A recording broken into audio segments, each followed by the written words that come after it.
Greetings, sacred souls. Welcome. I wanted to take a moment today to share a little bit about something we don't talk too much about, maybe because it's like so feared or so labeled. And I want to talk about my experience with microdosing and working with psychedelic entheogens that have truly transformed my life, that have allowed me to awaken to the medicine that is within and guided me on a path that has brought me here today.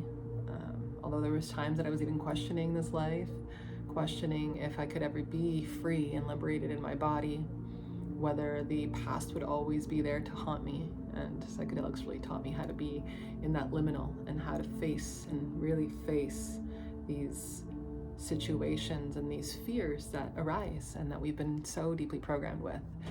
And gosh, do they all come to the surface. And with this use of powerful entheogens, powerful plant medicines, there is no more pushing down. We've already established how, and we've seen how much dis-ease and disfulfillment this causes in our lives when we're unable to face the shadow.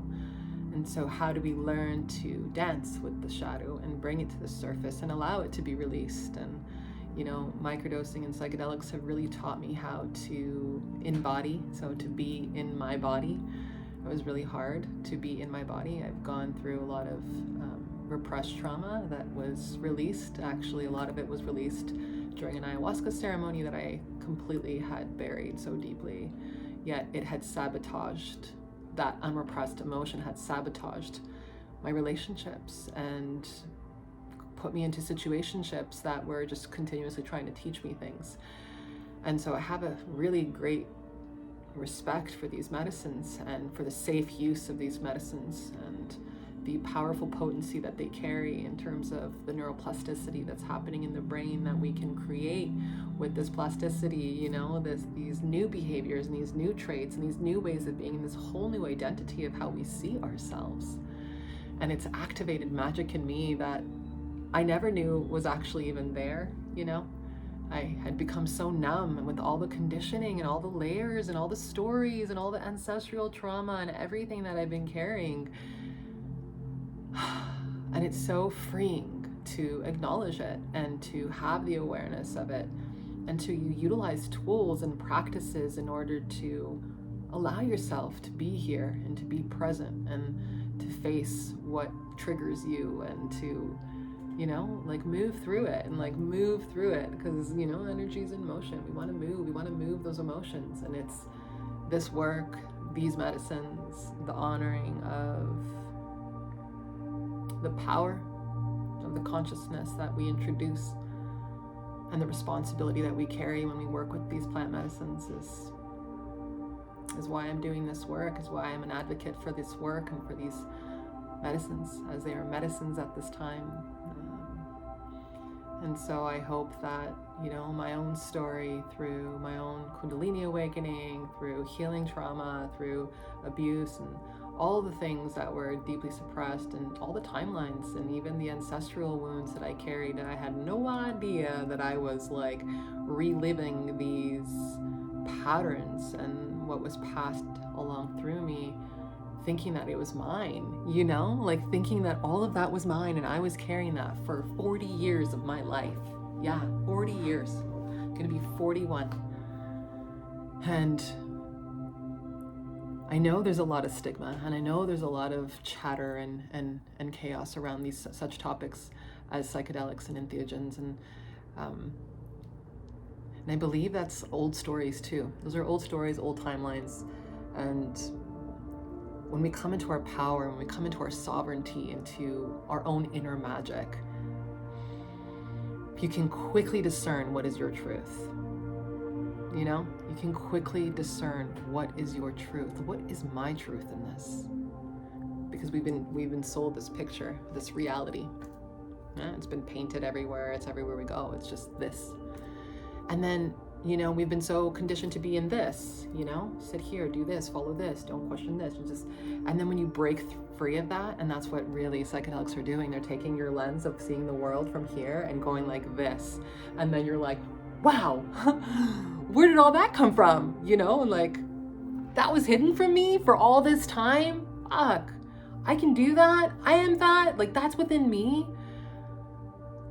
And it's like limitless. And there is like infinite possibilities. And I'm not saying we all need to utilize these medicines. And maybe we do just once.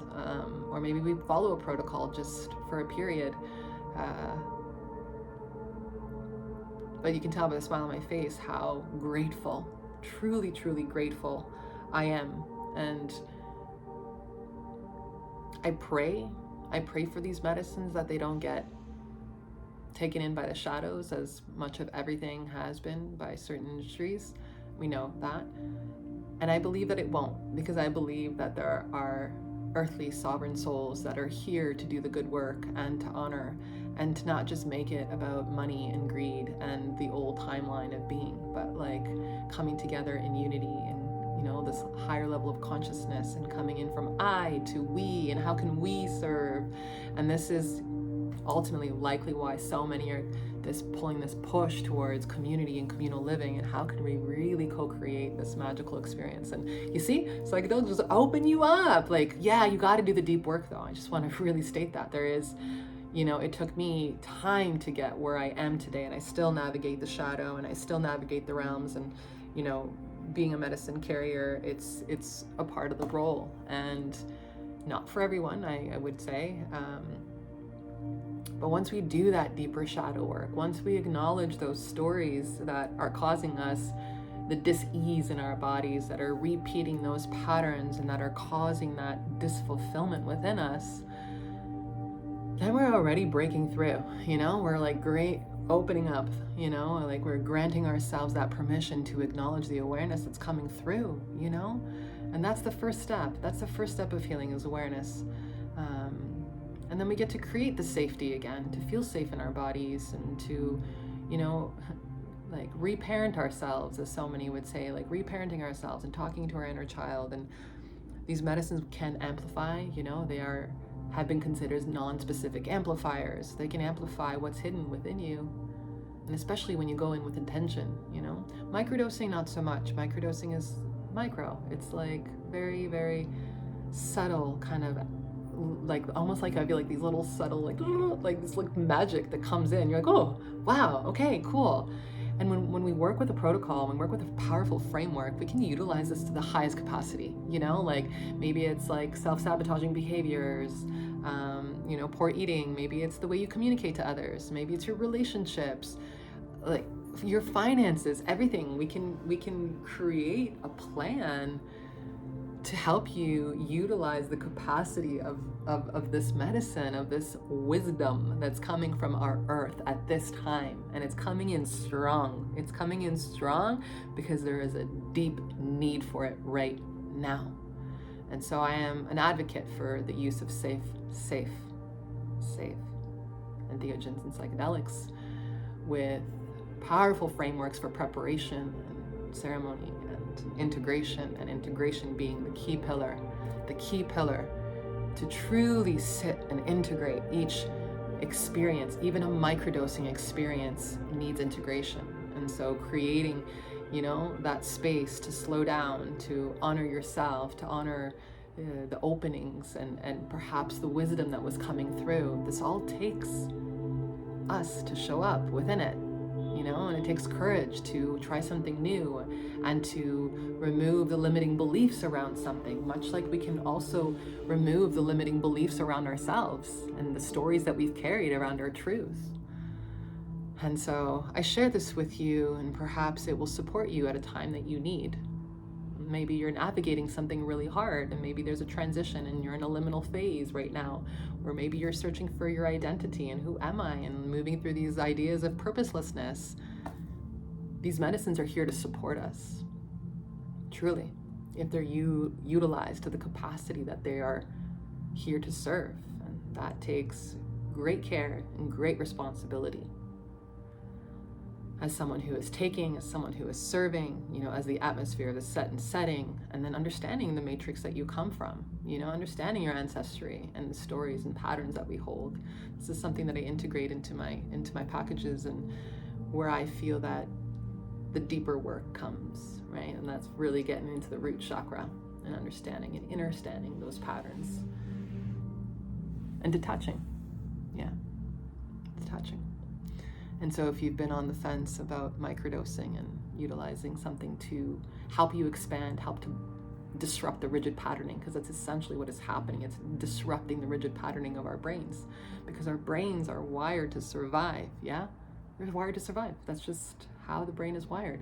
However, we can work with that, and we can utilize plasticity, what happens in the brain with neuroplasticity, to create these new behaviors, like I mentioned, right? And to create those new belief systems to allow us, like, okay, I'm not a victim of the past. I am not the victim of the past. I am here, I am present, I am able to heal and to forgive and to move forward. And it takes a lot of compassion, it takes a lot of courage, it takes a lot of showing up for yourself. And so it is. And so if you're exploring microdosing and curious to open up to this, please send me a message. I'm happy to share more, and I trust that it will serve those who are ready. Thank you for listening.